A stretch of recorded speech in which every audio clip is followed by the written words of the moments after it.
All right, joining us today on Pirate Radio Live, James Plowright of the BuzzBeat podcast, Hornets reporter, draft analyst, all of the above. James, how are you doing today? I'm doing great. Still coming down from the Summer League Championship high. Celebratory champagne is still wearing off, but I'm good. Thanks for having me on again. Yeah, I'm glad you're excited because I've been excited as well, and I've had a lot of people try to crap on my happiness, but being a fan of this franchise, we don't really even get to a situation like this, let alone win it. So I'm glad that you're matching my excitement, and we'll just start with that. What are your thoughts on winning a championship? Yeah, look, there are things that aren't perfect, right? But I've decided to kind of look at this thing through the lens of how often can the Charlotte Hornets say that they won something? And let's just try and enjoy this little moment. Well, no one's saying that this means they're a playoff team next year. You know, the Kings won the Summer League twice in a row, and they're still struggling as a franchise. So this isn't a silver bullet. It's not going to solve anything. But it doesn't mean you can't enjoy the moment as a fan. And as someone who covers the team, it's nice to be able to talk about things that worked and things that did go well for once, rather than talking about how things don't look how they're right on track. So, yeah, it was a lot of fun. And most importantly for the Hornets, I think it provides a proof of concept for the front office, for the staff, for the players. You know, those players will have that little voice going, God, I'm in Charlotte. What's my career going to be like? That little voice will be a little bit quieter now, I think, after that champion. You know, they'll feel, hey, we're actually going to turn this thing around. And the coaching staff, hey, the system we're implementing, it's going to work. So it's a much needed boost when, since the new ownership's come over, you've probably not always felt like the impact of the change that they've seen, because you look at the wins column, it's pretty much the same or it's getting worse. But there has been tangible progress. And that's really, I think, what the Summer League Championship shows. Yeah, and you mentioned the ownership right there. We'll get back to the Summer League in a minute, but I did want to ask you, just seeing this team make moves in the offseason, that's not something we saw at all with the previous regime. They'd sign one guy, and it's like, all right, there's your offseason moves. But, I mean, trading for Colin Sexton and it just, trading Mark Williams, getting an extra first-round pick, it has to make you feel good as a reporter. It makes me feel good as a fan just to see this team active in the offseason. Yeah, I mean, Mitch Kupchak was pretty transparent, saying like, we're going to draft players, we're going to develop them, and that's our plan. It was a period of Hornets history which it will be remembered for its lack of proactivity, right? They kind of sat on a lot of things, signed Gordon Hayward to that big deal, and kind of sat there. This front office is much more proactive. Look, everyone loves trades. Everyone loves when they trade for a player, trade, do this, do that. And like ultimately, sometimes those things don't work out, and sometimes they can be mistakes, and we don't always know that until a year or two down the line. But like the early returns look really positive. I mean, the Terrozier trade looks like an absolute high street robbery right now. He's stranded in Miami, he might even be out the rotation in Miami. So definitely this new front office is running the franchise how I've always said it should be run, which is taking on bad contracts, cash in on your veterans, bring up a bevy of draft picks, rebuild properly bottom out. Don't just be the 10th seed. And they've been doing what I've been talking about for 15 years. So it's pretty refreshing to see, rather than just being stuck in the NBA's version of no man's land as this kind of like borderline playing team. Yeah, and one move I want to get your opinion on, Colin Sexton. How big of an impact do you think he can have on this team? I think he's going to have a major impact as a scorer. I'm probably a little bit, I guess, more hesitant on his role than some. I think some people project him like straight as the starter at the 2 next to LaMelo.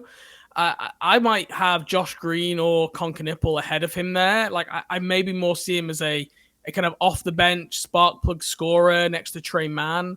And there's some maybe duplicative skill sets there. But there's no question, right? He is super experienced. He's someone who gets to the free throw line a ton. He gets downhill and finishes at the rim a ton. And that is something this team does not have, is like downhill physical drivers who can get to the free throw line. They're one of the worst teams finishing at the rim, getting to the foul line last year. So his skill set's definitely needed. Like the defense on the perimeter will be a little bit more of a challenge, I think, for this team in general.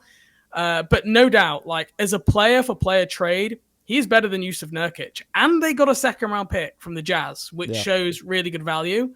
But for this team specifically, if you were to say, hey, your job is to win as many games as possible next year, who is more valuable to this team, Colin Sexton or Yusuf Nurkic? I might actually like lean Nurkic just because of the other lack of options at center the Hornets have. Whereas at guard, they do have more options there now after signing Dinwiddie and after re-signing Trey Mann and even KJ Simpson, I think, looked good in Summer League. So in a vacuum, I think it's a fantastic trade. And I would still have done it, especially when you get that second round pick. But I do sometimes think fans just like ignoring the glaring hole, which is the Hornets center issue, which like Yusuf Nurkic wasn't great, but he was a respectable like 25-minute per night player in the NBA. And the Hornets don't have anyone who's proven to do that yet on the roster. Yeah, and we even talked about it last time you were on pre-draft about the lack of a consistent big man on this Charlotte franchise. I mean, I feel like you got to go back to Al Jefferson. I feel like it's been that long since there's been that solid of a big on this team. But you got a heavy guard rotation. Is this it? Is this going to be the big rotation with Plumlee, Diabate, and Kalkbrenner? Or do you think there's a move out there that could be made? I think so for this year. I think that'll be it. And they'll get Grant Williams back at some point, maybe December, January, and he can play some small ball five as well. But I don't anticipate any big moves coming now. Not that they'd turn something down if it fell onto the lap, but this is what they've got. They've got to sort out kind of moving on some other guys on in the backcourt and on the wing. I think that'll be the next job, either by waiving people on the trade market.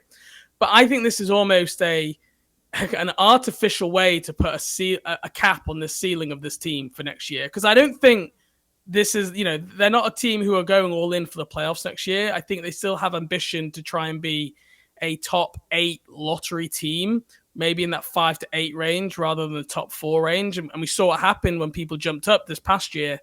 So I do wonder if like this is kind of almost on purpose. It's like we know this is going to be a big issue for the team, but this is something we're going to solve next offseason, either via the draft, either via trade. And that's when we're going to deal with this rather than trying to accelerate things too much now.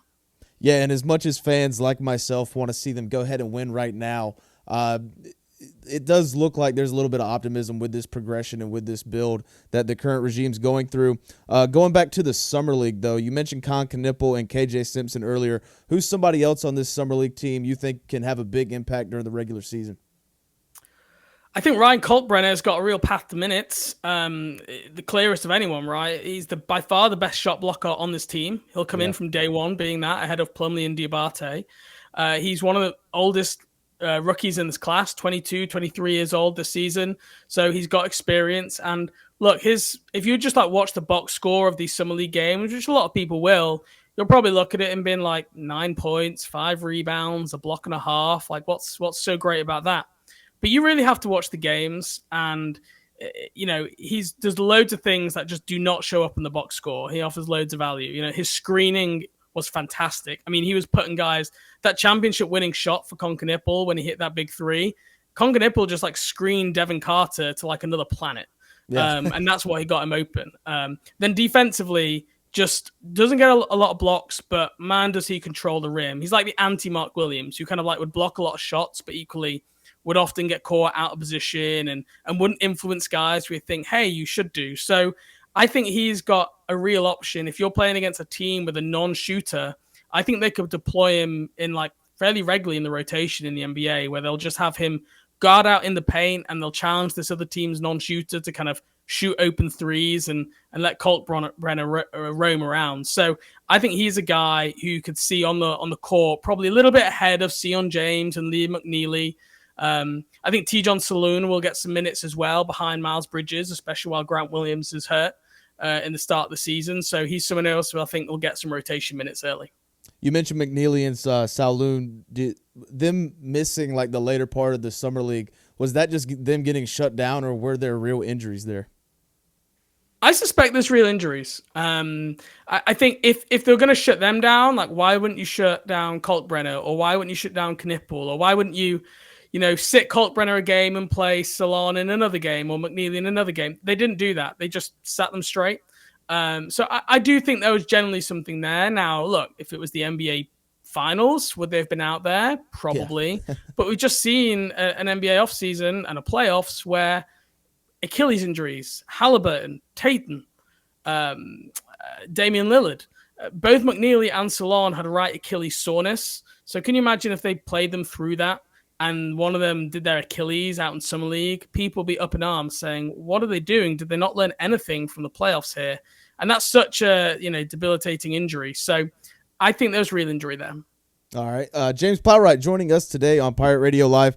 One of my favorite things about winning this Summer League championship is Kemba Walker being on the staff and him saying like he's a champion. How has Kemba Walker been as a coach for this franchise?